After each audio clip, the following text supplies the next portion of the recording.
Assalamualaikum warahmatullahi wabarakatuh. Perkenalkan, nama saya Nur Hayati dengan NPM 204230175. Di sini saya ingin menjelaskan mengenai elemen kurikulum 2013 dan kurikulum Merdeka. Nah, di sini dengan mata kuliah telah kurikulum yang diampu oleh dosen Tio Gusti Satria, Magister Pendidikan. Terlebih dahulu kita jelaskan mengenai kurikulum 2013, yakni kurikulum 13 merupakan bentuk perubahan dari kurikulum sebelumnya atau sering disebut dengan KTSP dan dirancang dengan karakteristik sebagai berikut, yakni mengembangkan keseimbangan antara sikap sosial dan spiritual, pengetahuan dan keterampilan, serta menerapkannya dalam berbagai situasi di sekolah dan masyarakat.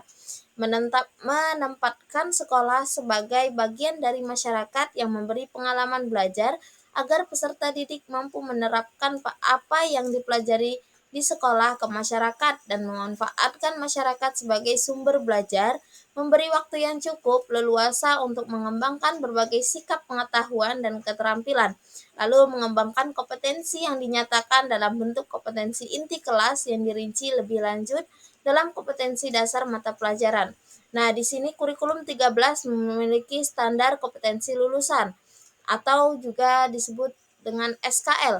Kemendikbud nomor 54 tahun 2013 tentang standar kompetensi lulusan berkaitan dengan rencana pemberlakuan kurikulum 2013, Menteri Pendidikan dan Kebudayaan Republik Indonesia telah menerbitkan peraturan baru tentang standar kompetensi lulusan atau SKL. Di sini yang pertama, standar kompetensi lulusan adalah kriteria mengenai kualifikasi kemampuan lulusan yang mencakup sikap, pengetahuan, dan keterampilan.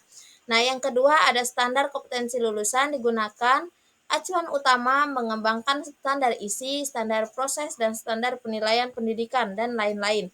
Nah, yang ketiga ada standar kompetensi lulusan terdiri atas kriteria, kualifikasi, kemampuan peserta didik yang diharapkan dapat dicapai setelah penyelesaian masa belajarnya di satuan pendidikan pada jenjang pendidikan dasar dan menengah. Nah, kurikulum 2013 juga memiliki elemen standar isi. Standar isi adalah kriteria yang mencakup ruang lingkup materi dan tingkat kompetensi yang digunakan untuk mencapai standar kompetensi lulusan yang telah ditetapkan pada jenjang pendidikan tertentu. Nah, di situ ada standar kompetensi lulusan yang dirumuskan itu ada meliputi sikap, pengetahuan, dan keterampilan.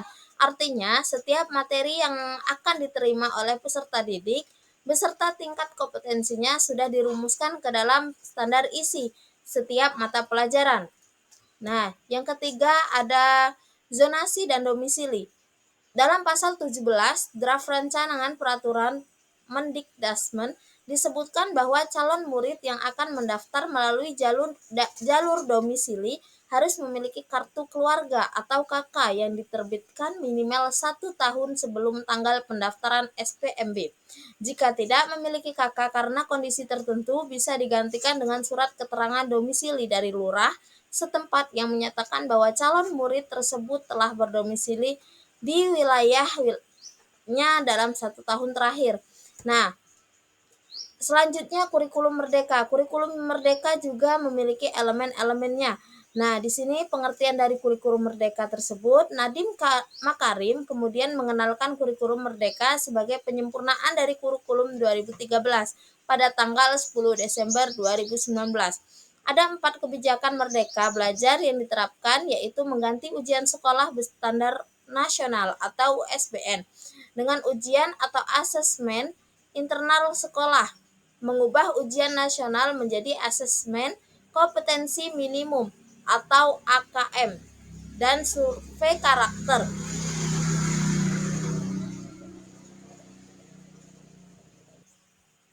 Ada penyederhanaan rencana pelaksanaan pembelajaran atau juga disebut RPP dan kebijakan fleksibel dalam penerimaan peserta didik baru. Keputusan Menteri Pendidikan, Kebudayaan, Riset dan Teknologi Republik Indonesia nomor 54 tahun 2022 tentang pedoman penerapan kurikulum dalam rangka pemulihan belajar, pengembangan dan pembelajaran tahun 2022 dikeluarkan sebagai dukungan terhadap perbaikan kurikulum di Indonesia.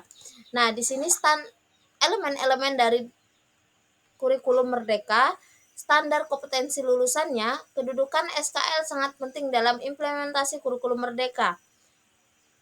Karena SKL merupakan salah satu dari 4 komponen yang terkait dengan perubahan kurikulum. 3 komponen lainnya adalah standar isi, standar proses, dan standar penilaian. Nah, di sini standar kompetensi lulusan SMA dan Madrasah Aliyah atau MA berfokus pada yang pertama, persiapan peserta didik menjadi anggota masyarakat yang beriman dan bertakwa kepada Tuhan Yang Maha Esa, serta berakhlak mulia. Yang kedua, penanaman karakter yang sesuai dengan nilai-nilai Pancasila. Lalu yang ketiga, pengetahuan untuk meningkatkan kompetensi peserta didik agar dapat hidup mandiri dan mengikuti pendidikan lebih lanjut. Nah, kurikulum merdeka juga memiliki standar isi. Menurut Pemerdikbudristek nomor 07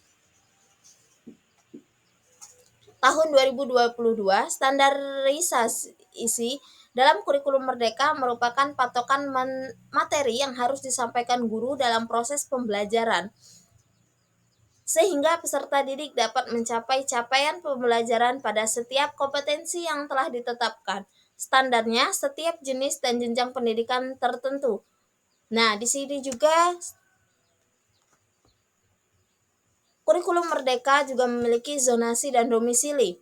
Nah, di dalam kurikulum merdeka, sistem zonasi diganti dengan sistem domisili dalam penerimaan siswa baru.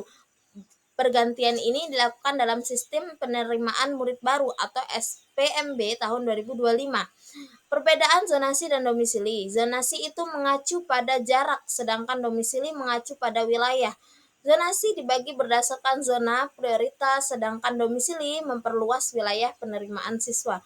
Itulah tadi penyampaian materi dari saya. Saya ucapkan terima kasih. Apabila ada kesalahan, saya mohon maaf.